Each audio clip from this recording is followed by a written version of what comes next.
When David lost his wife to illness, he thought his world had ended. All he had left were his 2 children, 9-year-old Lily and her 5-year-old brother Noah. For months the house was filled with silence. The laughter that once echoed in the halls had faded into distant memories. But time has a strange way of pushing people to start over. 2 years later, David met someone new. Her name was Sandra. She was kind, patient, and full of charm, or so she seemed. At first, everything felt peaceful again. Sandra smiled often. She played with the children, helped them with homework, and spoke softly. David felt a weight lift from his heart. He believed, for the first time in years, that happiness might return. Lily and Noah were shy at first. They missed their mother deeply. But Sandra knew how to win their trust. She baked cookies, read bedtime stories, and promised to take care of them always. The children smiled again, and David felt grateful. For a while, everything seemed perfect. The house that had once been filled with grief now held warmth again.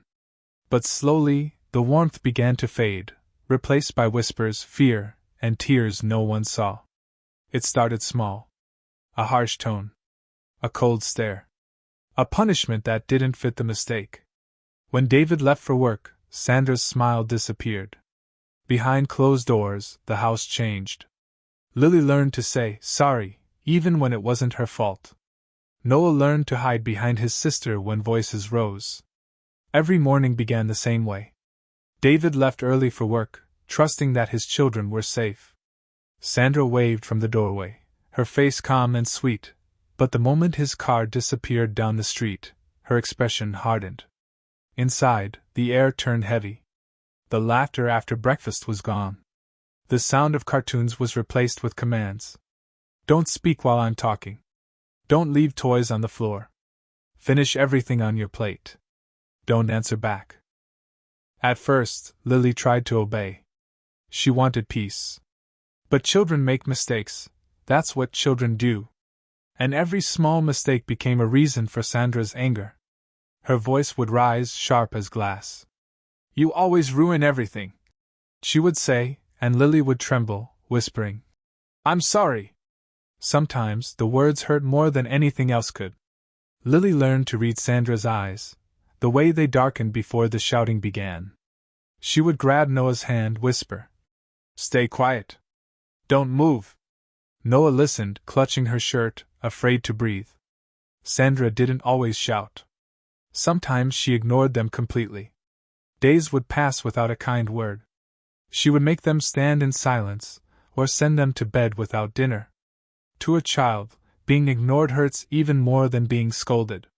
But every evening, before David came home, things changed again. Sandra would call them to the living room, brush their hair, and whisper, Smile when Daddy's here. Don't ruin our family. And they did. They smiled. Because fear had taught them to act. When David walked through the door, he saw a clean house, a warm meal, and 2 quiet, obedient children. He would ask, How was your day? Sandra would answer cheerfully, Wonderful. The kids were perfect. And Lily would nod quietly, hiding the truth behind her eyes. Sometimes, at night, David would see Lily awake, staring at the ceiling. Can't sleep, sweetheart? He'd ask softly. She'd smile faintly. I'm okay, Daddy. And he believed her. But she wasn't okay. Neither was Noah. They began to live in 2 worlds, one where their father saw happiness, and another where fear ruled every minute. Noah started drawing strange pictures, houses without windows, people without faces. When David asked, What are these? Noah only shrugged and said, Just pictures. But Lily knew. She always knew. Sometimes, she thought maybe Sandra was right. Maybe she really was a bad child. Maybe everything was her fault. Those thoughts followed her into her dreams. One afternoon, Lily spilled a little water while cleaning. Her hands froze. She looked at Sandra, waiting. Sandra's voice was calm, but cold. How many times do I have to tell you? You're careless. Always careless. Lily whispered. I'm sorry. Sandra sighed, her tone sharper. Sorry doesn't clean the floor. Do it again. Lily cleaned silently, biting her lip to keep from crying. Noah watched, hiding behind a chair.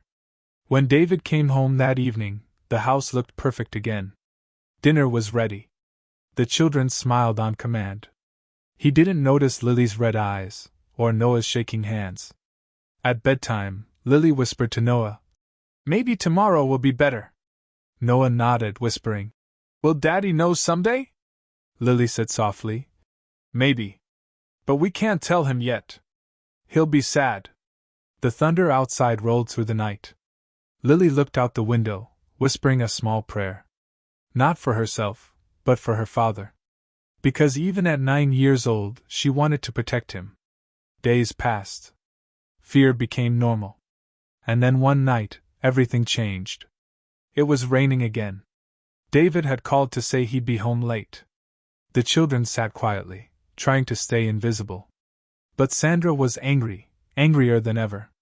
Something small had upset her again, maybe a broken glass or a misplaced toy. Her voice filled the house, sharp and cruel.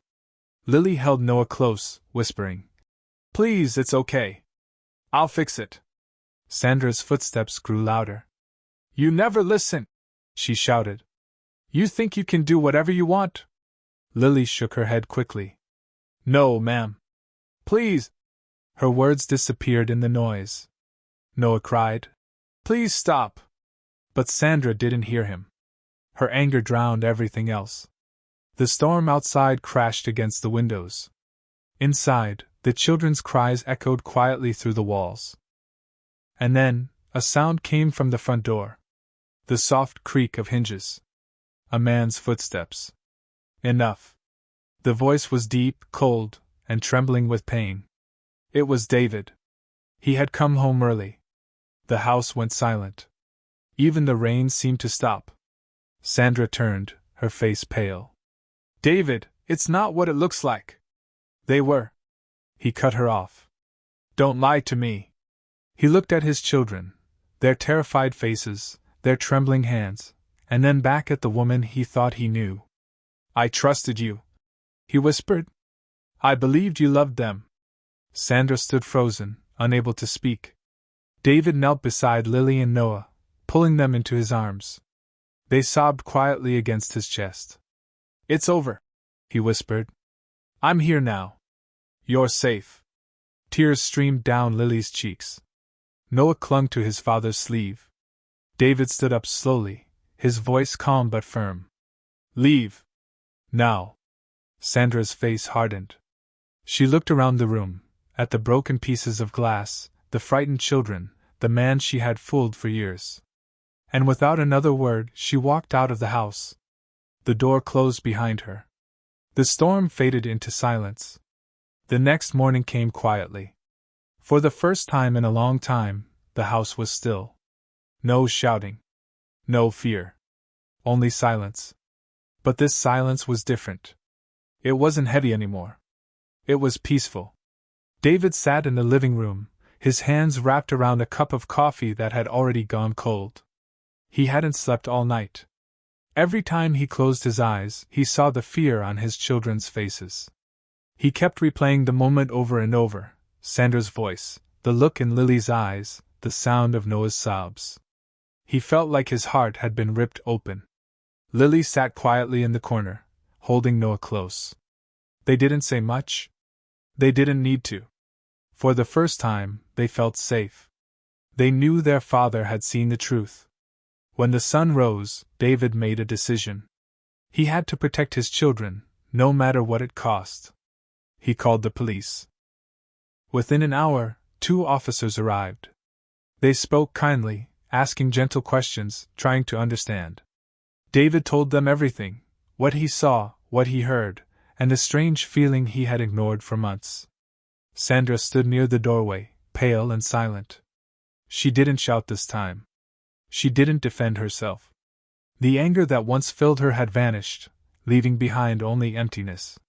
The officers spoke softly to her, explaining that she needed to come with them.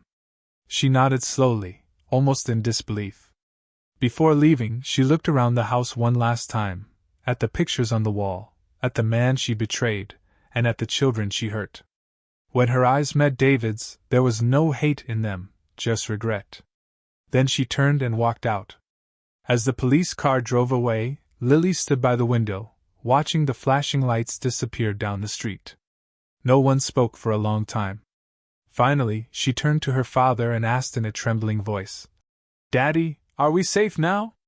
David knelt beside her and said the words he should have said long ago. "Yes, sweetheart. You're safe now. I promise." Lily's eyes filled with tears. She hugged him tightly, and Noah wrapped his tiny arms around them both. For the first time, they didn't have to hide their fear. They didn't have to pretend. That day, David sat with his children, holding them close. He felt the guilt of not seeing sooner, but he also felt gratitude, because he had them, and because it wasn't too late to start again. Outside, the sky cleared. Sunlight filled the room, washing away the shadows that had lived there for so long. Over the next few weeks, life began to change. David spent more time at home. He stopped bringing work with him. He cooked breakfast for the kids, helped with their homework, and learned to listen, really listen, when they spoke. The house began to sound different again. Laughter returned, soft at first, then louder with every passing day. Noah's drawings became colorful, full of sunshine, trees, and smiling faces. Lily's smile, once fragile, began to look real again. One afternoon, David sat in the garden with Lily. The air was warm, and the sun was gentle. He looked at her and said, "You've been so brave." She smiled shyly and said, "I was scared." He nodded. "Being brave doesn't mean you're not scared. It means you keep going, even when you are." She thought about it for a moment, then whispered, "I just wanted Noah to be safe." David's voice broke as he replied, "You protected him. You protected all of us." That evening, when the children were asleep, David sat alone by the window. He thought of Sandra, not with hate, but with sadness. He remembered how kind she seemed once. He wondered what pain or emptiness had turned her heart so cold. But then he realized something. Forgiveness isn't for the person who hurt you, it's for you. It's how you let go. It's how you move forward. He decided that night to forgive her, not because she deserved it, but because he and his children deserved peace. The next morning, David took Lily and Noah to visit their mother's grave. It had been a long time. They carried flowers, white ones from Lily, yellow ones from Noah. The air was calm, and the trees whispered softly in the wind. Lily knelt beside the gravestone and traced her mother's name with her fingers. "I miss you, Mom," she said quietly. "But we're okay now. Daddy takes care of us." David placed his hand on her shoulder and whispered, "She's proud of you. She always will be." For a long time, they stood there in silence, not a sad silence, but a peaceful one. When they left, Lily looked up at the sky and said, "It feels lighter today." David smiled. "It does, doesn't it?" That afternoon, they stopped for ice cream. Lily laughed when Noah dropped his scoop, and David couldn't help but laugh too. It was such a small thing, but to them, it meant everything. Because it was the sound of healing. Weeks passed. The house felt like a home again. David kept a journal, letters to his late wife, thoughts he could never say aloud. Sometimes he wrote about the pain. Sometimes about the joy. But most of all, he wrote about hope. Because hope is what keeps us alive when everything else feels lost. One night, Lily asked, "Daddy, are you happy now?" He smiled softly. "Yes, sweetheart, I am." She tilted her head. "Even after everything?" He nodded. "Especially after everything. Because we made it through." She smiled, her eyes closing as she drifted to sleep. Noah mumbled in his dreams, holding his toy close. David sat quietly beside their beds, whispering, "Thank you?" He didn't know who he was thanking, maybe his late wife, maybe life itself, but he meant it. Outside, the stars shimmered in the sky. The night was calm, and the house was filled with warmth again. He looked out the window and whispered softly, "We're okay now." And they were. Because even the deepest wounds can heal. Even broken families can rebuild. And even after the darkest storm, the sun will rise again. Sometimes life tests us in ways we don't understand. But love, real love, never leaves. It hides, it waits, and when the time is right, it returns stronger than ever. Forgiveness doesn't erase the past. It simply makes room for the future.